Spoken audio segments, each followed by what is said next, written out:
नमस्कार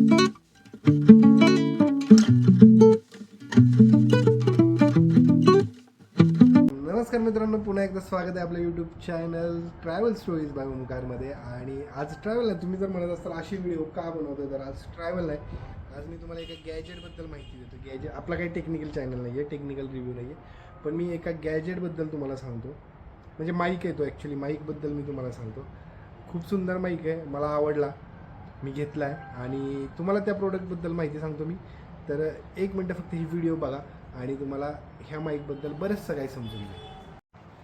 तर मित्रांनो, हा माईक आहे डिजिटेक कंपनीचा, तुम्हाला दिसत असेल थोडंसं. आता मी करतो त्यानंतर. हा माईक आहे डिजिटेक कंपनीचा आणि हा वायरलेस माईक आहे, यामध्ये रिसिवर्स वगैरे येतात.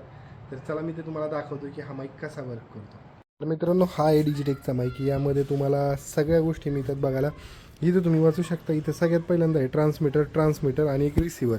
ट्रान्समीटरचं काम म्हणजे काय, हे ॲक्च्युली आपला माईक असतो हा, आणि हा रिसिवर जो आपण यूज करू शकतो आपल्या कॅमेरामध्ये, आपल्या मोबाईलमध्ये, आणि आपण जिथं जिथं आपल्याला ऑडिओ रेकॉर्ड करायचा आहे तिथं हा रिसिवर आपण यूज करायचा. हा एक रिसिवर असतो.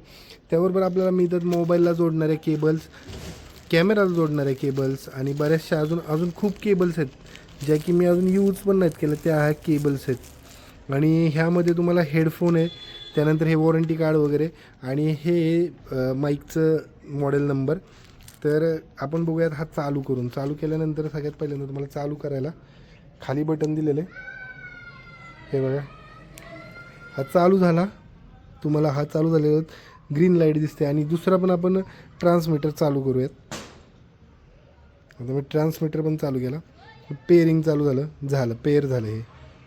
तर हा इतका सोपा आहे आणि इतका इझी आहे. टाईप सीला तुम्ही कनेक्ट करू शकता, 3.5 mm जॅकला कनेक्ट करू शकता. एवढा सोपा हा डिजिटेकचा माईक आहे.